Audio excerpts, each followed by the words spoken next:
Warning: the following content contains disturbing material and is intended for mature audiences only. If you are under 18 years of age, or if you are sensitive to frightening or graphic content, please stop reading now. Reader discretion is strongly advised. The Last House on Deadwood Lane. Picture this. It's 1:17 in the morning. You're sitting in your car outside a fast food restaurant, the engine idling, the parking lot completely empty except for the yellow glow of a drive-through sign flickering in the wind. You've got someone's order sitting in the passenger seat, still warm, still steaming faintly through the paper bag. The address on your screen looks simple enough. 5 minutes away. Easy drop-off. Easy tip. That's what I thought, too. My name is Marcus. I've been doing gig delivery work for about 3 years. I mostly run the late-night Friday and Saturday shifts because that's where the real money hides. The last call orders, the insomniac orders, the I just got home from the bar and I need something greasy orders. Those customers tip well. They're desperate and grateful, and half the time they don't even count their change. So, yeah, I work nights. I like the quiet. I like the empty roads. I like the feeling that the whole city belonged to me. Between midnight and 3 a.m.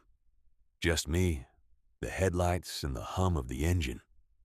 I didn't like what happened on that particular Saturday night in late October. The order came in at 1:04 a.m. 2 burgers, a large fry, and a drink. Small order. Routine. The customer name in the app was listed as Derek W. His delivery address was about 6 minutes from the pickup spot, out past the edge of the main commercial strip in our suburb, somewhere off Ridgeline Road. I didn't think twice. I confirmed everything in the bag, verified the address, and followed the GPS. The first 2 minutes were normal. The GPS took me down a wide, well-lit road, then onto a residential side street with houses set back behind their lawns. Normal. Fine.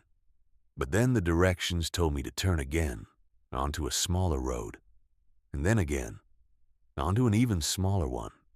And then at the end of that smaller road, the app told me to turn onto what I can only describe as a half road. Not quite a street. Not quite a driveway. It was a narrow strip of cracked asphalt, barely wide enough for a single car that veered off the secondary road and dead-ended after about 40 yards. A dead end off a dead end. In 3 years of delivery driving, I had never seen that before. The house at the end was the only structure there. It sat right up against a thick wall of trees, the kind of dense tree line you see planted alongside a highway to block road noise. The trees were massive and dark, and they pressed in from 3 sides, swallowing what little moonlight existed that night. The house itself was 2 stories, older, with a wide wooden front porch that sagged slightly in the middle. The porch light was off. Every window was dark. No car in the driveway. No evidence of life anywhere.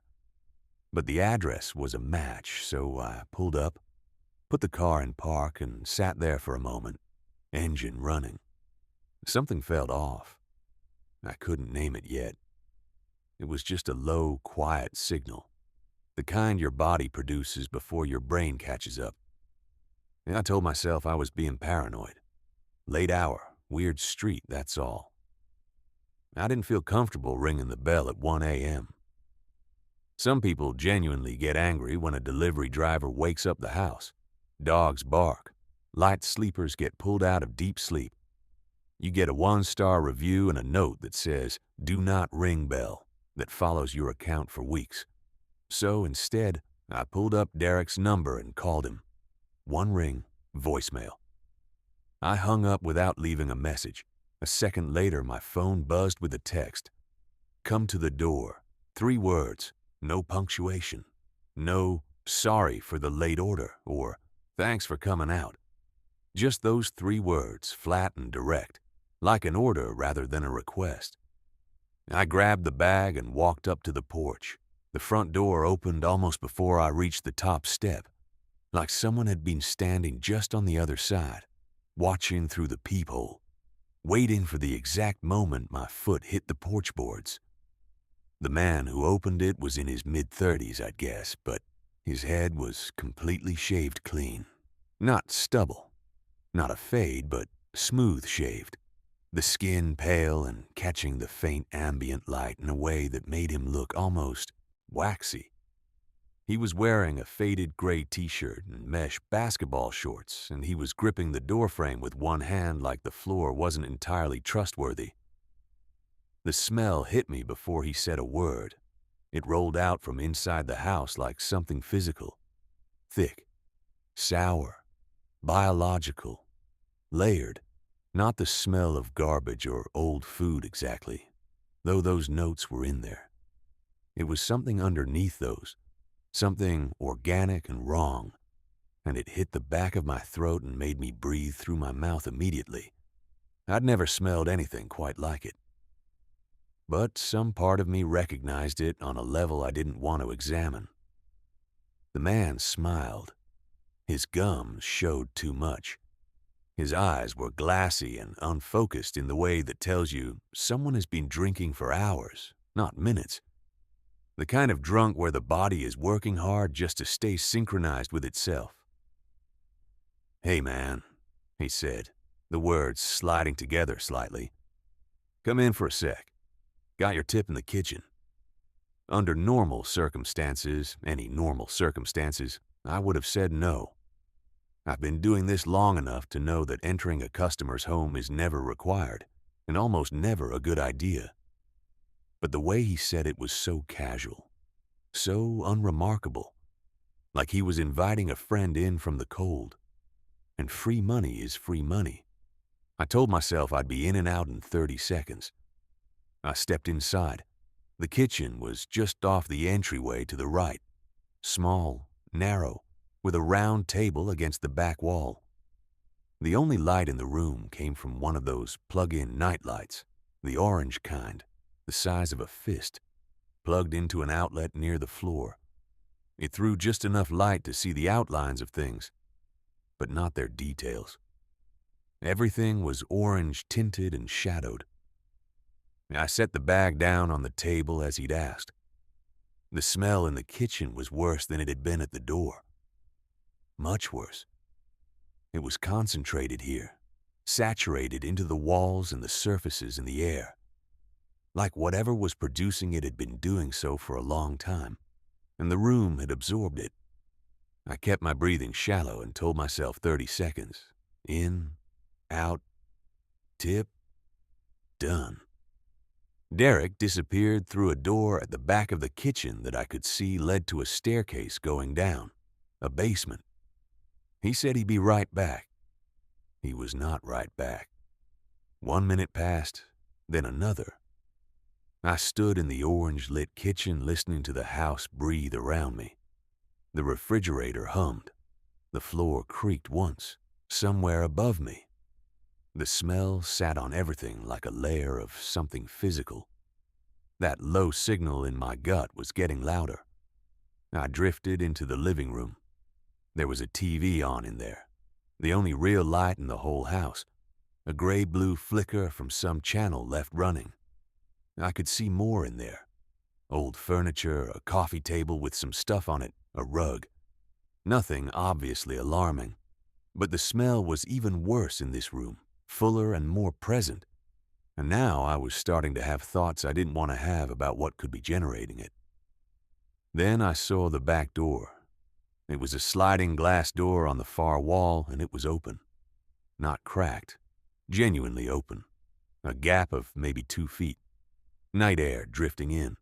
I assumed he'd opened it to air the place out. And I wanted fresh air badly enough that I walked toward it without thinking much about the decision. I slid the door the rest of the way and stepped out onto the back deck. The smell exploded. Whatever I had been breathing inside the house was nothing, a suggestion, a hint, compared to what hit me the moment I stepped outside. It was warm and thick and so biological that it had texture, almost, and I gagged hard, one hand going to my face without thinking. My eyes watered. I took 2 involuntary steps backward, and then I heard it. Flies. Not 1 or 2. Not a buzzing near the trash cans. A swarm. That dense, frantic, angry sound that only exists when something has been there long enough, in the right conditions, for flies to gather in serious numbers. I had heard that sound once before in my life, when I was a kid, and something had died under our porch in the summer. The memory of it hit me with physical force. A motion sensor light mounted to the back of the house snapped on. 2 black garbage bags were sitting against the deck railing, maybe 6 feet from where I was standing. The large kind, thick contractor bags, the ones rated for heavy loads. Both of them were filled completely, tied off at the top. The plastic stretched tight and dark. And both of them were shaped wrong, not balled up, not stuffed with random refuse. They had length. They had structure. They were shaped the way things are shaped when the contents are not random. The flies were on the bags, moving over them constantly. I stood there for what felt like a very long time and was probably 3 seconds. Then my brain finished the sentence my eyes had started, and my stomach turned over completely. I turned around, walked back through the sliding door, crossed the living room, moved through the kitchen, walked to the front door.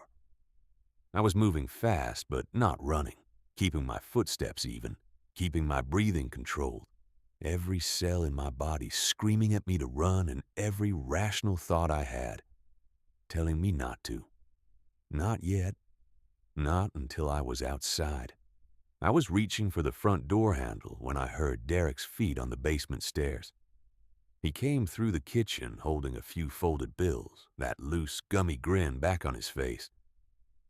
"Sorry about that. Had to dig around." He stopped when he saw me at the door. The grin stayed, but something behind his eyes shifted. "Where are you going?" "Just checking something in my car real quick," I said. My voice came out completely steady. I was genuinely surprised by that. He walked over and held out the bills. I took them without counting, without looking down at them. Then his eyes moved past me, over my shoulder, down the hallway, toward the living room, toward the back of the house where the motion light was still burning through the sliding glass door. His expression went somewhere I don't want to describe in too much detail. The grin was completely gone, his jaw set. When he looked back at me, his voice was different, quiet and flat and very, very clear, despite everything he'd had to drink. "Did you go into my backyard?" "No," I said. He looked at me without blinking. For a long moment, neither of us moved. I turned the knob and walked out. I made it to the second porch step before his hand closed around my shoulder from behind. Not a tap, a grip, hard and deliberate. I spun, yanked myself free with everything I had, and ran across the porch and down the steps and across the dead-end street to my car. I got in, locked the doors, and started the engine in one motion, all of it so fast it felt like one continuous action. He was standing in the doorway. I sat and watched him. 4 seconds, maybe 5. And then he turned and disappeared back inside, and the front door stayed open behind him. I called 911 before I pulled away from the curb. I gave them the address, described what I'd seen, described the bags, described the shapes, described the flies, described him grabbing my shoulder. The dispatcher kept me on the line. I drove to the end of the block, pulled over where I could still see the house, and watched. Derek came back out of the house. He wasn't walking to a trash can. He was moving fast, dragging both bags toward the tree line at the edge of the backyard, looking around him as he moved. 2 squad cars arrived in under 4 minutes. I flagged them down and pointed them toward the house. I found out later, through a brief follow-up call from a detective, that the bags did contain human remains. That Derek was not the name on any ID found at the property. That the investigation had been escalated to the homicide unit. I don't know the full story. I never looked it up. There are things you can know and things you decide you're better off not knowing, and I made my peace with which side of that line this fell on. What I do know is this. If the sliding door had been closed that night, if the motion light hadn't triggered, if I had just taken the tip and walked out the front door like a normal delivery, those bags would have made it to the trees, and whatever evidence was in them would have been gone before morning. I still do this work, but I never take deliveries on dead-end roads after midnight anymore. Something in the upstairs room. I need you to understand something before I tell you this story. I'm not a superstitious person.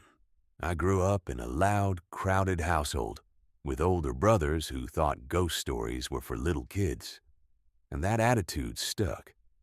I've never felt a chill walking into an old building. I've never been the one who says, "This place feels strange."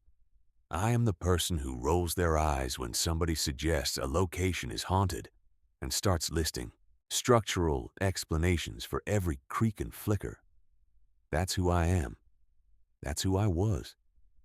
So when I tell you what happened during a delivery shift on a Tuesday night in rural Georgia, I need you to hold on to that context. I need you to know that what it did to me, the way it rearranged something in my thinking that I haven't been able to put back, didn't happen to someone who was already inclined to believe. It happened to someone who wasn't. And that, I think, is the part that should scare you the most. My name is Priya. I was 23 at the time of this story. I had moved to a small town in southern Georgia to save money before a planned move to Atlanta. And while I was there, I picked up delivery shifts at the only Asian restaurant in the area, a small place run by a man I'll call Tony. Tony communicated exclusively in volume.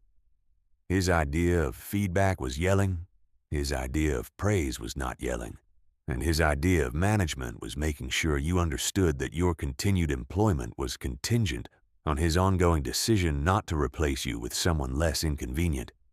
He was not a warm man, but the work was simple, and the tips were real, and so I stayed. My co-worker was a guy named James. James worked the front counter and took phone orders. I did deliveries. That arrangement suited both of us down to the ground. Most nights were unremarkable. Pick up the bag, follow the address, collect the tip, back to the restaurant, repeat until close. The town was small enough that nothing was ever more than 15 minutes away. Most deliveries took me past the same 3 intersections. The night I'm telling you about started the same as all the others. James took a call midway through the shift and handed me a bag when it was ready. The delivery address was a property about 8 minutes outside of town, down the main 2-lane road heading south, and then off onto a smaller road I didn't recognize. I typed it into my phone, started the car, and drove. The farther I got from town, the more the road changed. The streetlights stopped after the second turn. The pavement narrowed. Trees pressed in from both sides, the kind of old growth that forms a canopy overhead, so that your headlights just illuminate a tunnel of asphalt and branches. By the time my GPS announced that I'd arrived, I was on a dirt driveway that branched off the road between 2 old wooden fence posts with no gate between them. I turned in, and the feeling hit me immediately. It's difficult to describe precisely. It wasn't fear exactly. More like the low-grade alarm of being somewhere that doesn't want you there. The driveway was unpaved and rough, choked with weeds in the center strip. The grass on both sides was so tall, it brushed the underside of my car. And the house at the end of the drive, a single-story structure that might have been white once, was completely dark. Not night-quiet dark, where a light or two still burns and you can see the shapes of furniture through a window, completely, totally, uniformly dark. No porch light, no TV glow, no light from the back of the house, nothing. I sat in the car with the engine running and called back to the restaurant.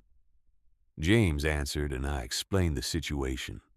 He handed the phone to Tony.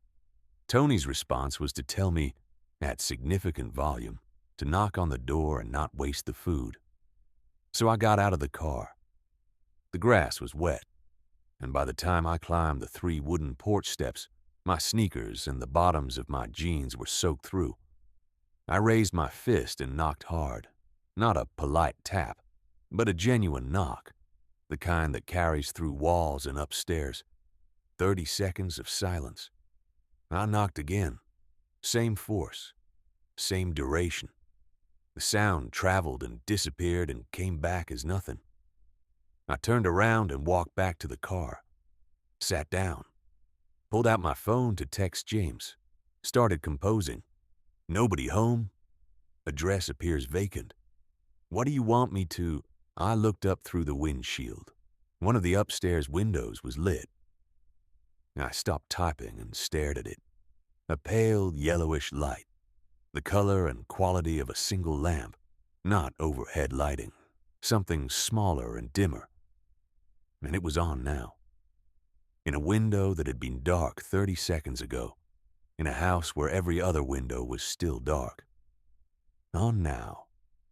I got out of the car again. I walked back up those 3 steps and knocked on the front door a second time. One knock. And on that one knock, on the exact moment of contact, the door moved inward. Not swung open, not rocked by the force of the knock. Moved deliberately as if someone standing directly on the other side had released the handle at the precise instant my knuckles made contact. Just that small movement, an inch, maybe 2, and then stillness. I pushed it the rest of the way open and called into the house. Hello? Food delivery? My voice went in and the house swallowed it. The hallway in front of me was long and unlit. I could see the shapes of things. A coat rack, a side table, a staircase rising up from the center of the hallway. But no details, no color.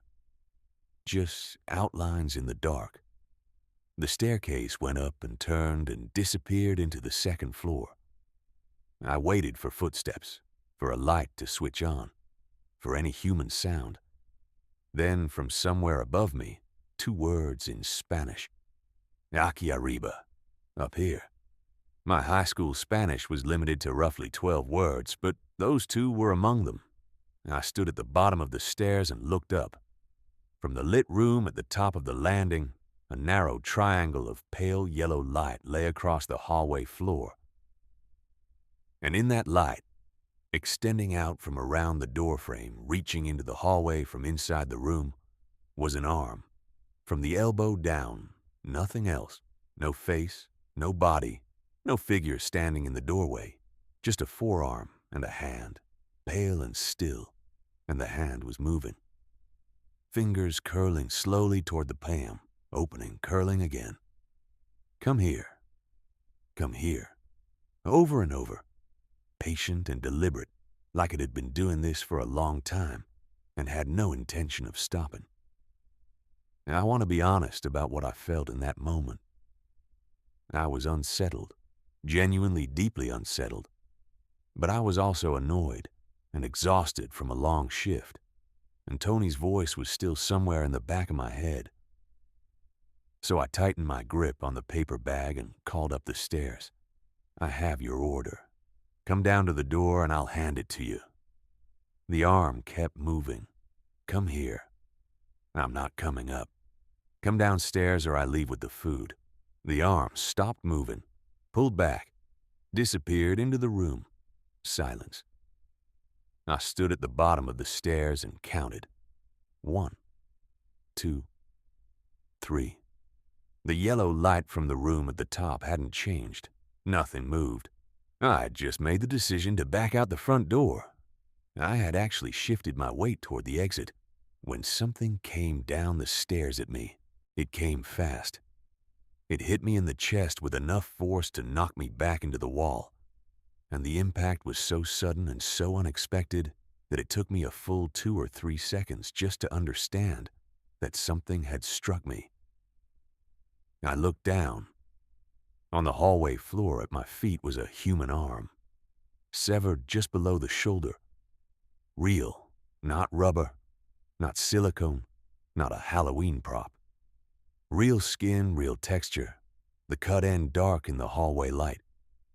A real human arm lying on the wooden floor in a dark house at the end of a dirt road in the middle of rural Georgia. I cannot account for the next several seconds in any coherent way. I know I ran. I know I was out of the house and across the yard and in my car, with the doors locked and the engine running, before I had formed a single complete conscious thought. The food bag still somehow in my left hand, because the conditioning of this job is deeper than fear, apparently. I sat in the driver's seat with my hands shaking and my brain doing nothing useful for what felt like a very long time. I didn't call James. I didn't call Tony. I drove back toward town and turned into the first driveway with lights on. A farmhouse, maybe a quarter mile from the junction. An older place with a lamp burning on the porch. I pulled in, got out, went to the door and knocked until a woman in her 50s opened it. I explained what had happened. I went through it twice because the first time the words came out in an order that didn't quite make sense. She listened with an expression that moved through several stages and landed somewhere between troubled and very confused. Then she said, "Honey, nobody's lived in that house for over a year." I felt something drop out of the floor of me. She called the police while I sat on her porch steps and tried to breathe normally. 2 officers went out to the property. They found the arm. They found other things that I was told about only in brief, clinical terms during a follow-up call the next morning. Terms that told me enough to understand the scope of what had been in that house without telling me the details I would have spent years trying to forget. The investigation was referred to the county sheriff's department and eventually to a state-level unit. I gave a full statement. I answered every question I was asked. What I was never given, what no one ever gave me, in any of the follow-up calls or in any subsequent communication, was an explanation for the light in the upstairs window, for the door opening on the first knock, for the Spanish words from above, for the arm doing that slow, patient come-here motion in the dark. I'm not telling you it was supernatural. I'm not telling you it was paranormal. I don't know what it was. I know what I saw and what I heard and what hit me in that hallway. And I know that the house had been empty for a year. And I know that I drove back to the restaurant that night, returned the food to Tony, gave him my 2 weeks' notice on the spot, and let him yell about both things without hearing a word of it. Some questions don't get answered. Some doors, the ones that open on their own at the first knock, are better left closed. The spike strip on Hollow Creek Road. People ask me why I went back to delivery work after what happened in Georgia. The answer is the same answer it always is for everything when you're 21 and living on your own and between semesters of a college degree that isn't paying for itself yet. Money. It is always, simply and completely, money. I had relocated to a small town in central Ohio by this point, a genuinely small place, the kind where you can count the restaurants open past 9 on one hand and still have fingers left.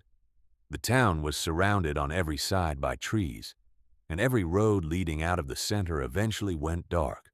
No streetlights, just the asphalt and your headlights and the sound of wind through branches that you eventually stopped noticing. I picked up closing shifts at a pizza shop. I'll just call it the shop. Closing on weekends meant 9 p.m. to whenever the last order was done and the place was locked. 3 people on that shift usually. One making the food, one at the counter taking orders, and me on deliveries. The kitchen guy on my usual shift was named Jake, 28 years old, 2 jobs, operating on a permanent schedule of not enough sleep and too much black coffee. He wasn't unkind, just efficient. He spoke in short sentences. He told you things once. You either got it the first time or you figured out quickly that asking again was not going to improve his mood. On a Saturday night in February, around 2:30 in the morning, a delivery order came in. Jake handed me 2 boxes and read me the address, 27 Hollow Creek Road. I took my car, a beat-up sedan with 140,000 miles and a heater that functioned according to its own mysterious criteria, and headed out. The first few turns were familiar roads, ones I'd driven dozens of times on this shift. Then the GPS sent me onto smaller roads, darker roads, the kind without streetlights or lane markings, just narrow strips of pavement cutting through the trees. The last instruction took me off the public road entirely and onto a private dirt driveway, a small hand-painted sign at the entrance reading, "Private Property."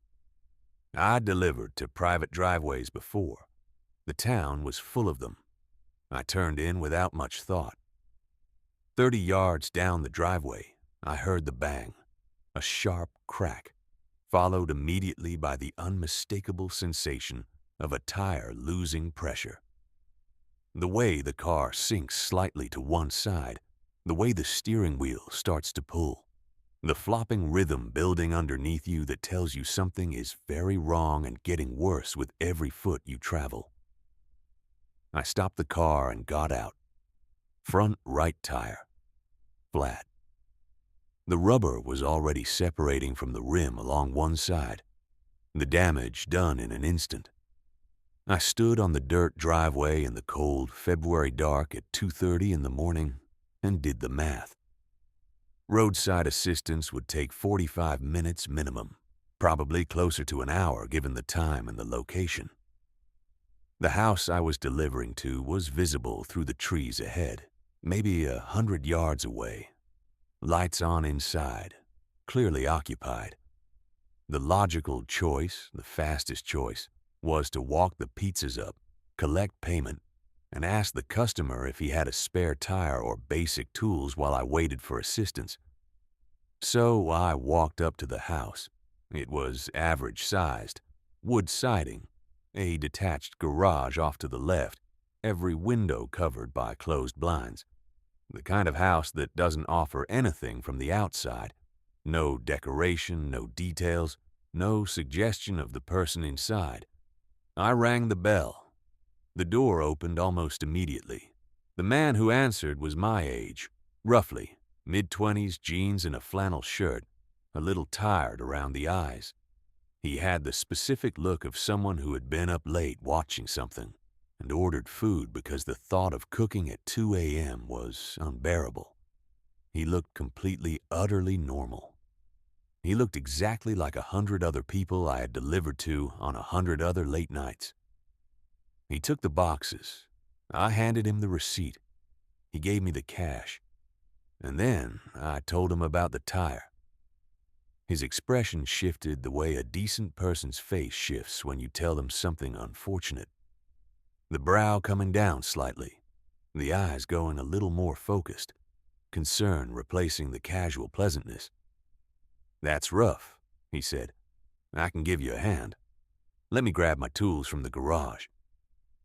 He set the pizza boxes just inside the door, and we walked back down the driveway together. I was explaining what I'd heard, the bang, the immediate loss of pressure, and he was nodding along. And then he said something that stopped everything. "Don't worry about what you hit." Casual, even, like it was a reassurance, like he was saying, "Don't worry about it. These things happen. Road debris. Could have been anything." But he hadn't asked what I'd hit. And the way he said it, the certainty in it, wasn't the certainty of someone making a guess. It was the certainty of someone who already knew. I kept walking. I kept talking. I kept my face exactly where it was, but something had locked into place in my chest, and I needed a moment where he wasn't looking at my face to think clearly. So I told him I was going to walk back toward the road to check for debris. Sometimes pieces of the tire itself scatter backward, I said, and I wanted to see what I could find. He turned toward the garage. I walked back toward the entrance of the driveway. I was looking at the ground, running my flashlight in slow sweeps across the dirt, trying to look like someone doing exactly what they said they were doing. And maybe 20 feet from where my car was sitting, half covered in shadow, half visible in the edge of my flashlight beam, I found it. A spike strip, small, maybe 22 inches long, maybe 3 inches wide, designed to lay flat against a road surface with sharpened points, angled to puncture tires on contact.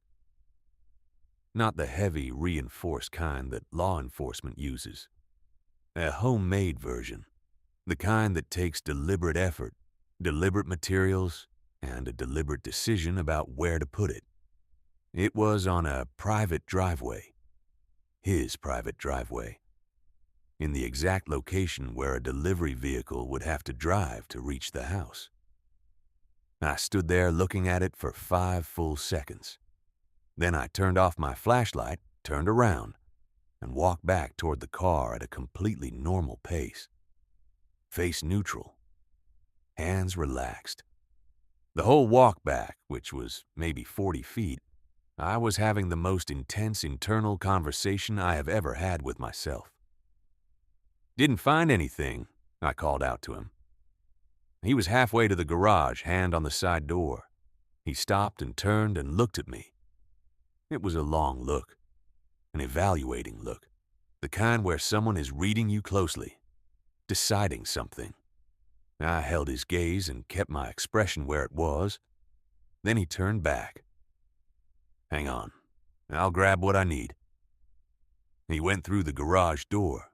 I got in my car, key in the ignition, engine on. I put the car in reverse and started backing down the driveway. Slowly, there was no other option on a destroyed tire, carefully steering to avoid the spike strip on my way out, keeping the wheels in the narrow strip of driveway on either side of where it lay. Behind me, I heard the garage door begin to open. I didn't look back. I focused on the rear-view camera and the edges of the driveway, and I backed out onto the public road and shifted into drive and pulled away. In my mirror, the entrance to the driveway sat still and dark. I didn't see him come out. The drive back to the shop took almost 25 minutes at 10 miles an hour, the ruined tire grinding against the asphalt with every rotation, the car drifting slightly to the right in a way I had to constantly correct.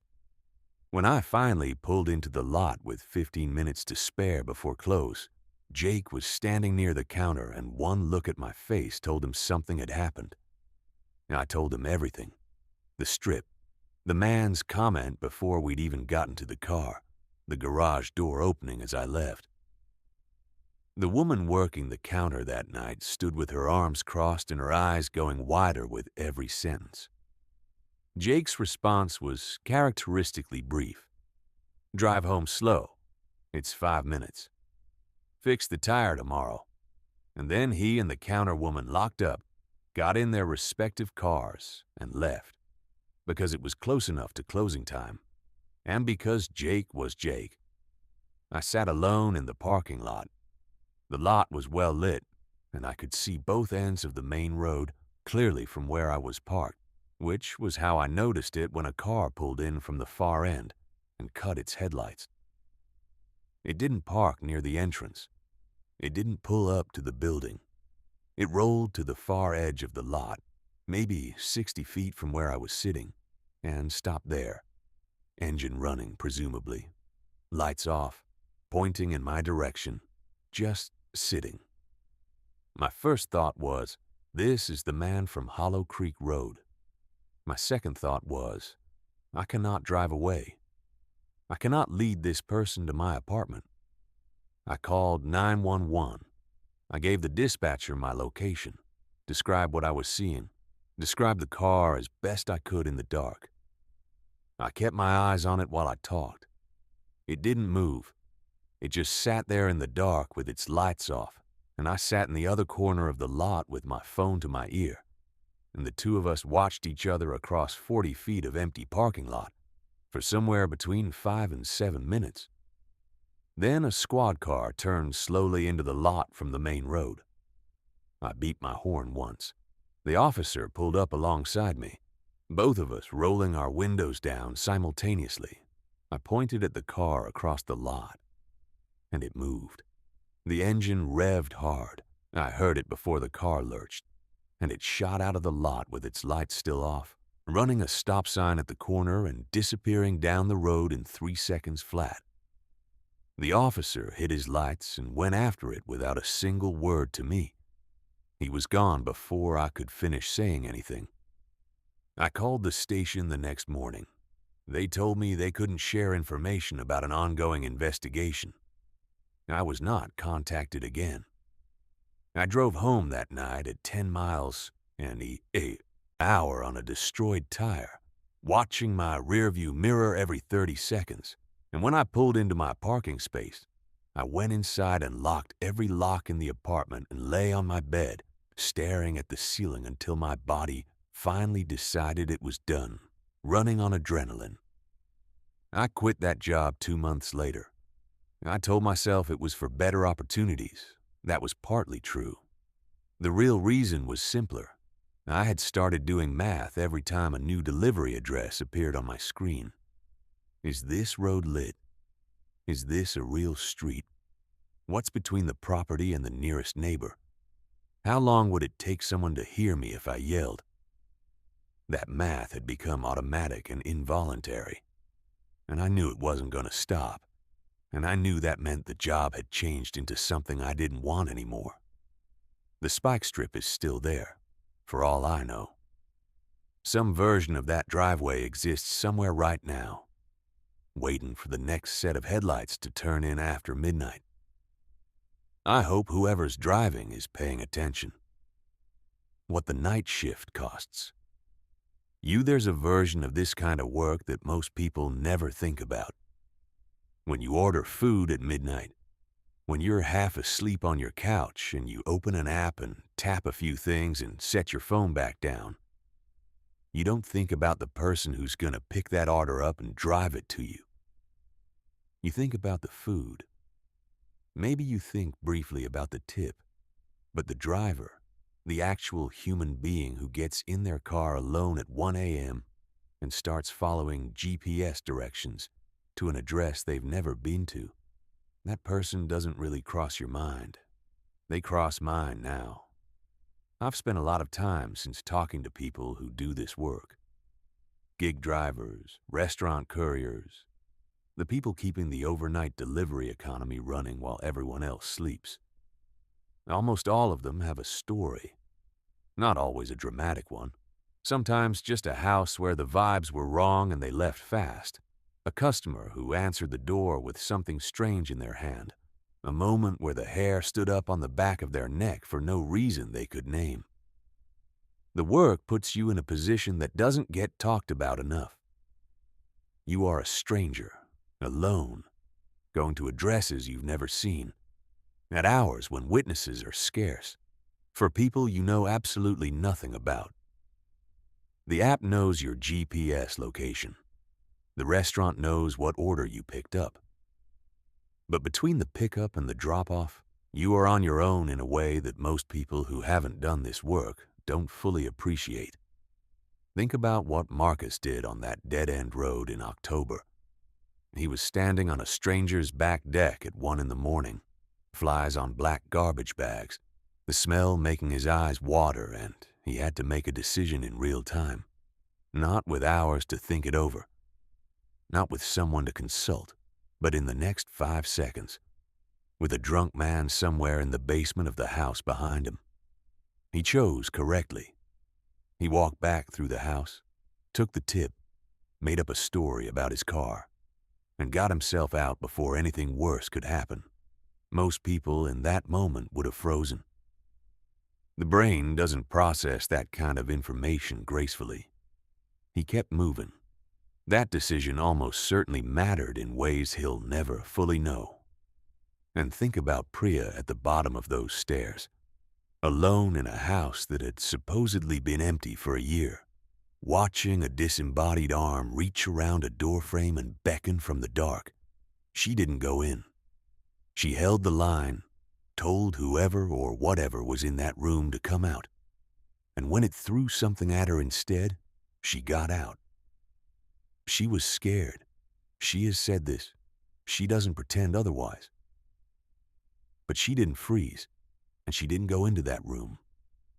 Some part of her knew that crossing that threshold would have changed the story in ways that couldn't be undone.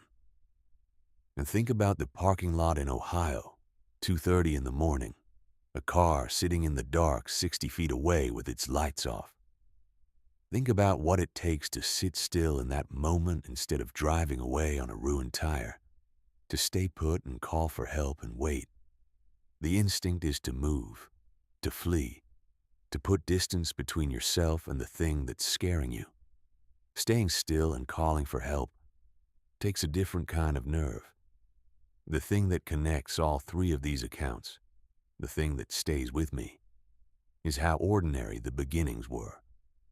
A small order, a short drive, a normal-seeming address, nothing that should have signaled anything.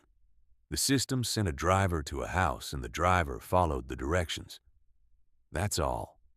That's how every one of these shifts starts. Someone places an order. A driver accepts it. A car pulls away from a restaurant parking lot and heads into the night.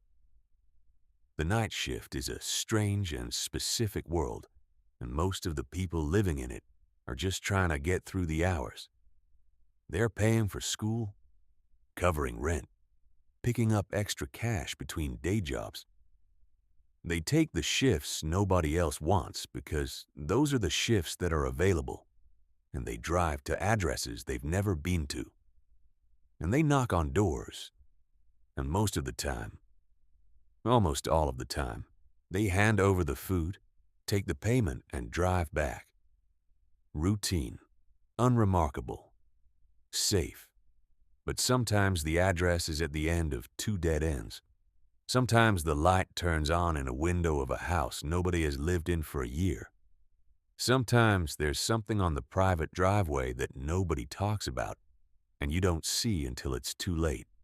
Every person I've spoken to who has had an experience like the ones in this account says the same thing when I ask them what changed afterward. They all say, I look up addresses now before I go. I check them on satellite view. I make sure there's a real building and a real street and real neighbors. And if something feels wrong before I even get out of the car, I don't get out of the car. That's the education these nights gave them. Paid in adrenaline and sleeplessness, and in some cases in images they can't stop seeing when they close their eyes at the end of a shift. Drive safe. Check the address. Trust the thing in your gut that says something is wrong before your brain has worked out exactly what it is. And if the flies are already there, don't open the door.